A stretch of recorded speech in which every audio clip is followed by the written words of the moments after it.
नमस्कार. स्वामी समर्थ अनुभूती या चॅनलमध्ये आपलं मनापासून स्वागत आहे. श्री स्वामी समर्थ. स्वामी भक्त हो. आजचा व्हिडिओ अतिशय महत्त्वपूर्ण होणार आहे. आपल्या धावपळीच्या जीवनामध्ये, महागाईच्या काळामध्ये आपण शिकतो, पण आपल्याला मनासारखी नोकरी मिळत नाही, मनासारखं म्हणजे बिझनेस चालत नाही. खूप प्रयत्न करतो, इंटरव्ह्यूज देतो, त्याच्यानंतर शिक्षणही चांगल्या पद्धतीने चांगल्या कॉलेजमध्ये झालेलं असतं, तरी आपल्याला आपलं सिलेक्शन होत नाही. आपण कोर्सेसही केलेले असतात, तरीसुद्धा आपल्याकडे नॉलेजही असतं, तरीसुद्धा आपल्याला नोकरी मिळत नाही. तर आपल्या कष्टासोबतच अध्यात्माची जर जोड असेल तर लवकरच आपल्याला फळ मिळतं आणि मन इच्छित असं आपल्याला फळ मिळतं. तर असंच काही म्हणजे नोकरी प्राप्तीसाठी आपण कुठली सेवा केली पाहिजे, कोणती सेवा केली पाहिजे आणि ती कशा पद्धतीने केली पाहिजे, त्याचे नियम काय असतात, ह्याच्यावरच आजचा व्हिडिओ आहे. तो व्हिडिओ तुम्ही शेवटपर्यंत बघा, म्हणजे तुमच्या प्रश्नांची सर्व उत्तरं तुम्हाला मिळतील. पण तत्पूर्वी त्या अगोदर जर आपल्या चॅनलवर कोणी नवीन स्वामी सेवेकरी असतील, स्वामी भक्त असतील, तर त्यांनी आपल्या चॅनलला सबस्क्राईब करायला विसरू नका. तर चला मग व्हिडिओला सुरुवात करूया. बघा, नोकरीच्या शोधामध्ये प्रत्येकजण असतोच, पण त्या नोकरीतून आपल्याला फक्त गरजा भागतात. म्हणजेच काय, तर 9 ते 5 ज्याचा प्रायव्हेट जॉब असतो किंवा कंपन्यांचा वगैरे जॉब असतो, त्या कंपन्यांच्या जॉबमधून किंवा तुम्ही जिथे कॉर्पोरेटमध्ये असता तिथे सुद्धा आपल्याला 9 ते 5, 9 ते 6 असंच टायमिंग असतो. तेवढ्या वेळामध्ये 8 ते 9 तासाची ड्युटी असते, त्याच्यामध्ये फक्त आपल्या गरजा पूर्ण होऊ शकतात. पण तुम्हाला जर एक्स्ट्रा इन्कम करायचं असेल तर तुमच्याकडे चांगलं नॉलेज आणि स्किल असायलाच पाहिजे. तरच तुम्ही ग्रो करू शकता, तरच तुमच्या आयुष्यामध्ये तुम्ही काहीतरी करू शकता. बघा, आता तुम्ही नोकरी प्राप्तीसाठी, मला बऱ्याच कमेंट्स येतात आहे की माझं इंजिनिअरिंग झालेलं आहे, मी खूप दिवस झाले इंटरव्ह्यूज देते, पण मला नोकरी लागत नाही, मनासारखा जॉब मिळत नाही. तर बघा, आता जॉब तुम्ही कुठली सेवा करायची आहे, सगळ्यात पहिले आपल्याला म्हणजे बेसिक जी सेवा असते ती स्वामीचरित्र सारामृताची तुम्ही क्रमशः 3-3 अध्याय रोज वाचायचे आहेत. त्याचबरोबर 11 माळी जप करायचा आहे. ही सेवा तर तुम्ही चुकवायचीच नाही आहे. क्रमशः 3-3 अध्याय आणि 11 माळी जप तुम्हाला करायचाच आहे. त्याचबरोबर जर तुम्हाला तुम्ही गुरुचरित्राचे संकल्पयुक्त 3 पारायण करायचे आहेत. संकल्पयुक्त 3 पारायण करायचे आहेत. आता एक पारायण तुमचं 7 दिवसात संपत आहे, दुसरं पारायण लगेच तुम्ही 8व्या दिवसापासून सुरू करू शकता, तिसरं पारायण लगेच 8व्या दिवसापासून सुरू करू शकता. असं 21 दिवसामध्ये तुम्हाला 3 पारायण पूर्ण करायचे आहेत. मासिक धर्म आला तर ते सोडून 5 दिवस सोडून तुम्ही नंतर कंटिन्यू करू शकता.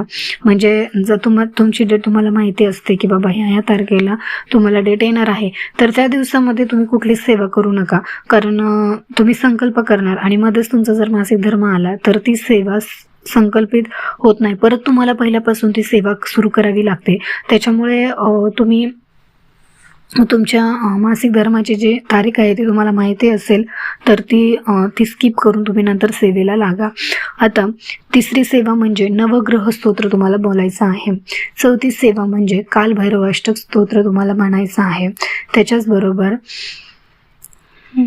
प्रतिज्ञावर्धन एक स्तोत्र असतं आपल्या नित्यसेवेमध्ये आहे, ते म्हणायचं आहे. ह्या खूप प्रभावी सेवा आहेत.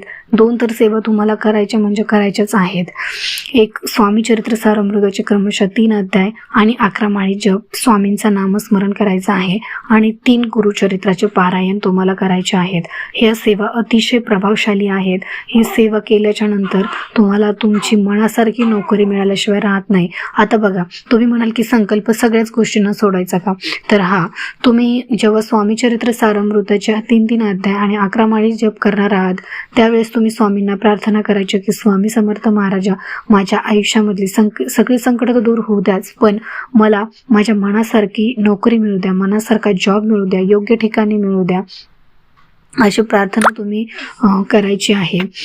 आणि प्रार्थना केल्याबरोबरच तुम्ही दुसऱ्या दिवसापासून किंवा त्याच दिवशी सकाळचं जरी तुम्ही मठात जाऊन आले आणि त्याच्यानंतर सेवेला लागले तरीही चालेल.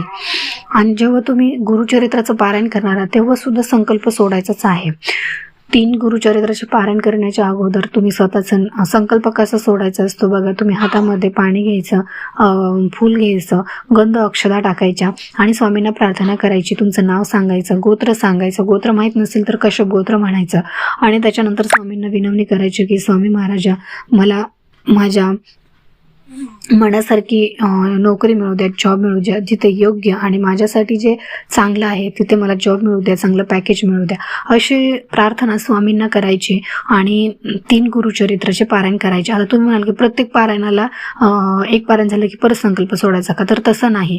तुम्ही एकदा संकल्प सोडला आहे ना तर 3 गुरुचरित्राचे पारायण होईपर्यंत तुम्ही संकल्प सोडायचा नाही, डायरेक्ट सेवेला लागायचं. म्हणजे 1 ते 7 दिवसाचं गुरुचरित्राचं पारायण झालं, त्याच्या दुसऱ्या दिवशी परत पहिल्यापासून वाचायला सुरुवात करायची, पहिल्या अध्यायापासून. परत तिसरं पारायण करताना तसंच पहिल्या अध्यायापासून वाचायला सुरुवात करायची. असं नाही की संकल्प सोडायचा, पहिल्याच दिवशी संकल्प सोडायचा असतो. इतक्या प्रभावशाली अशा सेवा आहेत. आणि स्वामी चरित्र सारामृत ग्रंथाचे तर तुम्हाला जोपर्यंत तुम्हाला चांगला जॉब मिळत नाही तोपर्यंत क्रमशः 3 अध्याय तर वाचायचेच आहेत. नित्यसेवेत तर आपण वाचतोच, पण जोपर्यंत तुम्हाला चांगला जॉब आणि मनासारखा जॉब मिळत नाही तोपर्यंत तर तुम्हाला ते स्वामी चरित्र सारामृत ग्रंथाचे 3 अध्याय तर वाचायचेच आहेत आणि 11 माळी जप करायचा आहे. जेव्हा ह्या सेवा तुम्ही एकदम मनापासून आणि श्रद्धेने कराल त्यावेळेस 100% तुम्हाला अनुभव येणारच. कारण ह्या इतक्या प्रभावशाली सेवा आहेत, इतक्या प्रभावशाली आहेत की स्वामी तुमची इच्छा पूर्ण करतातच. हा पण एक आहे, जर तुम्ही म्हणाल की फक्त सेवा करूनच जर मला नोकरी मिळत असेल तर मी फक्त सेवाच करते, पण असं नाही आहे. तुम्ही सेवेसोबतच तुमच्या कष्टालाही फळ मिळणं खूप महत्त्वाचं, तुमच्या कष्ट असणं पण खूप महत्त्वाचं आहे. कष्टासोबतच तुमची जर सेवा चालू असेल तर लवकरच तुम्हाला तुमची इच्छा पूर्ण झाल्याशिवाय राहत नाही. आणि ती जे मिळालेलं फळ असतं ना ते इतकं समाधानकारक असतं की तिथे आपल्याला काहीच मागावंसं वाटत नाही. जेव्हा तुमच्या मनासारखी तुम्हाला नोकरी मिळते, पॅकेज मिळतं, तेव्हा काहीच परत स्वामींकडे मागण्याची गरज पडत नाही, कारण स्वामींनी आपल्याला जे योग्य आहे तेच दिलेलं असतं. अशा पद्धतीने तुम्ही जर सेवा केल्या तर नक्कीच तुम्हाला त्या सेवेचा अनुभव आल्याशिवाय राहणार नाही. कारण आजच्या काळामध्ये खूप बेरोजगार लोक आहेत की ज्यांना खूप म्हणजे नॉलेज असतं, स्किल्स असतात, पण तरीसुद्धा जॉब मिळत नाही, नोकरी मिळत नाही. मग ह्या कष्टासोबतच तुम्हाला जर सेवेची जोड असेल तर लवकरच तुम्हाला फळप्राप्ती होते. मग तुमचा बिझनेस असू द्या किंवा तुम्ही जॉबच्या शोधात असू द्या, त्या दोन्हीसाठीही तुम्ही ही सेवा करायला लागा. नक्कीच तुम्हाला त्याचा बदल दिसल्याशिवाय किंवा तुमचं आयुष्य हळूहळू बदलल्याशिवाय, हळूहळू घडल्याशिवाय राहणार नाही. कारण सेवेमध्ये, स्वामींच्या सेवेमध्ये एवढी प्रचंड ताकद आहे ना की जो स्वामी सेवा करतो त्यालाच त्या स्वामींच्या सेवेचा अनुभव देखील येतो आणि तोच स्वामींवरती विश्वास ठेवतो. ज्याला अनुभव येतो ना तोच विश्वास ठेवतो, ज्याला अनुभव येत नाही तो विश्वास देखील ठेवू शकत नाही. कारण तो असं म्हणतो की काय स्वामी स्वामी करता, इतकी सेवा केल्याने जर सगळ्याच इच्छा पूर्ण झाल्या असत्या तर आज कोणाच्याच इच्छा अपूर्ण नसत्या राहिल्या. पण असं नाहीये, प्रत्येकाचे प्रारब्ध, प्रत्येकाचे कर्म हे वेगवेगळे असतात आणि ज्याच्या त्याच्या कर्मानुसारच ज्याला त्याला फळ स्वामी देत असतात. कोणाच्या मनामध्ये कसा भाव आहे तो भाव बघूनच स्वामी त्याला फळ देतात. बघा, मला ही छोटीशी माहिती होती, ही तुम्हाला शेअर करावीशी वाटली. कारण नोकरी प्राप्तीसाठी बऱ्याच जणांच्या कमेंट्स येतात की नोकरी प्राप्तीसाठी काही सेवा सांगा. तर ही सेवा खूप महत्त्वपूर्ण आहे. तुम्ही मनापासून आणि श्रद्धेने जरी सेवा केली तर नक्कीच तुमच्या आयुष्याचं सोनं झाल्याशिवाय राहणार नाही. तर बघा, हा व्हिडिओ तुम्हाला कसा वाटला मला कमेंट करून नक्की सांगा. आवडला असेल तर आपल्या चॅनलला लाईक, शेअर आणि सबस्क्राईब करायला विसरू नका. तर भेटूया अशाच एका नवीन व्हिडिओसोबत. तोपर्यंत सर्वांना श्री स्वामी समर्थ. धन्यवाद.